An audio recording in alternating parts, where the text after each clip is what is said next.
சுதந்திர இந்தியாவின் வரலாற்றில் முதன்முறையாக மக்களவை சபாநாயகர் பதவிக்கு போட்டி ஏற்பட்டுள்ள நிலையில் இன்று புதிய சபாநாயகர் தேர்வு செய்யப்பட உள்ளார். 18வது மக்களவையின் இடைக்கால சபாநாயகராக ஃபருத்ருஹரி மகதாப் நியமிக்கப்பட்டதோடு அதற்கே எதிர்க்கட்சிகள் கடும் எதிர்ப்பு தெரிவித்தன.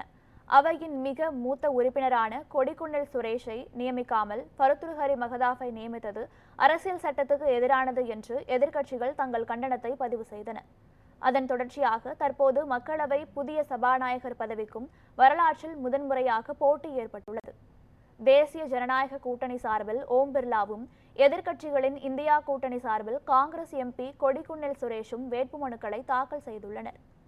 சபாநாயகர் பதவி விவகாரத்தில் ஆளும் கட்சி மற்றும் எதிர்க்கட்சியிடையே கருத்தொற்றுமை ஏற்படாத நிலையில் போட்டி ஏற்பட்டுள்ளது. துணை சபாநாயகர் பதவியை தங்களுக்கு வழங்க வேண்டும் என்ற கோரிக்கையை மத்திய அரசு ஏற்காததே போட்டிக்கு காரணம் என்று எதிர்க்கட்சிகள் தரப்பில் தெரிவிக்கப்பட்டுள்ளது. காலையில் நாடாளுமன்றம் கூடியதும் சபாநாயகர் தேர்வுக்கான தேர்தல் நடைபெறவுள்ளது.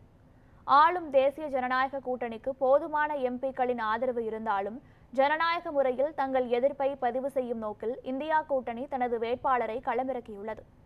இடைக்கால சபாநாயகர் முன்னிலையில் நடைபெறும் தேர்தலில் அதிக உறுப்பினர்களின் ஆதரவு பெறுபவர் மக்களவையின் புதிய சபாநாயகராக தேர்ந்தெடுக்கப்படுவார்.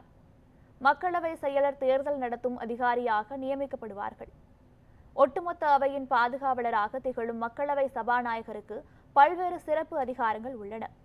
அவை நடவடிக்கைகளில் சம வாக்கு என்ற நிலை ஏற்படும் போது சபாநாயகர் தனது வாக்கை செலுத்தி அந்த நடவடிக்கையின் தேக்க நிலையை போக்கி முன்னெடுத்து செல்வார் என்பது குறிப்பிடத்தக்கது.